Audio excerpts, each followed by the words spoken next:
경기의 둔화를 우려한 연준이 지금처럼 끌려다니게 되면서 시장이 바라는 대로 계속적으로 기준금리를 내리게 된다면 그 반대로 자산 가격이 그만큼 올라가게 됩니다.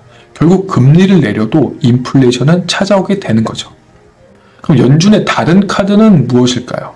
바로 QT가 있습니다. QT는 다른 말로 지급준비금입니다.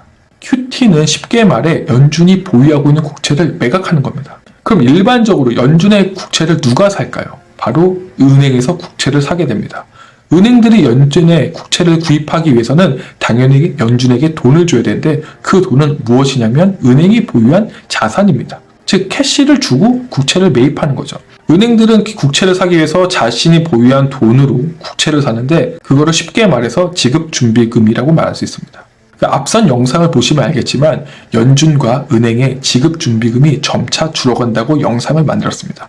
어딘가로 돈을 흘러가는데 그게 지금 보이지 않는 돈일 뿐이지 지금처럼 보이지 않는 돈이 계속적으로 국채를 통해서 양적 긴축을 지속적으로 하게 된다면 지급준비금은 더욱더 줄어들게 되겠죠.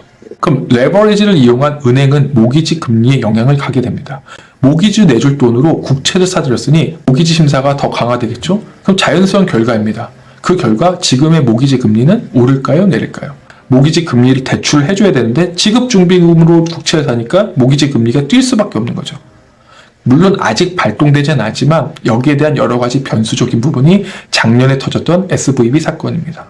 은행이라는 것 자체가 레버리지로 돈을 굴려서 이익을 만들어야 되는데 보통 많이 50배까지도 뻥튀기를 하죠. 뭐 많이 하게 된 경우에. 근데 은행의 미천이 레버리지가 점점 줄어들게 된다면 어떻게 될까요?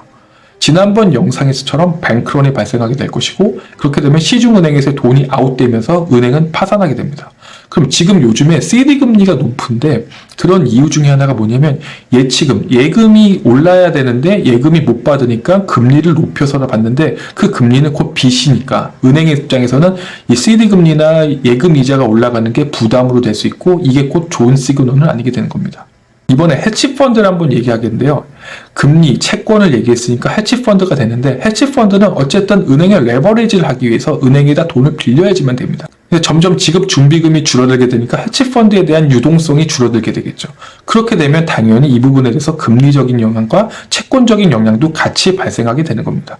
은행에서 만기를 연장해줘야 되는데 연장을 제대로 해주지 않다 보니까 채권 해치펀드도 문제가 되는 거죠. 지급 준비금이 감소되게 된다면 여러 가지 문제가 되는데 우리에게 부동산적인 입장에서 본다면 모기지 금리에 대한 인상입니다. 레버리지가 제대로 되지 않으니까 해치펀드들에 인해서 채권 시장이 흔들리게 되고 부동산에도 영향이 가게 됩니다. 또 하나 리스크를 보는 게 지급 준비물이 과거에는 되게 공평하게 돼 있었어요. 뭐 A사, B사, C사 A은행, B은행, C은행처럼 대형은행과 중소은행들이 점점 고루고루 지급준비물을 했는데 SV 사건, 그 다음에 몇몇 은행들에 대한 문제, 뱅크런이 발생하게 되자 메이저 은행으로 돈이 쏠리게 됩니다. 그렇게 되면 시중은행들, 특히 지방 소도시 은행들은 예금 자체가 많이 줄어들게 되고 지급준비물이 줄어들게 돼서 이 부분에 대해서 문제가 되게 되는 거죠. 운용할 수 있는 자산 자체가 쪼그라들었기 때문에 이런 부분에 대해서 리스크가 있다고 저는 말씀을 드리는 겁니다. 그렇게 되면 소규모 은행에서 혹시나 운영적인 부분들에 문제가 된다던가 예금이 일시적으로 정지된다던가 그런 일이 벌어지게 된다면 연준은 그것을 막기 위해서 돈을 풀게 되겠죠. FDIC 같은 경우도 예금을 보호하기 위한 차원 여러 가지 그런 부분이 있는데 연준이 돈을 풀어서 은행을 살려야 되게 되는데 그러면 인플레이션은 잡기 어렵게 됩니다.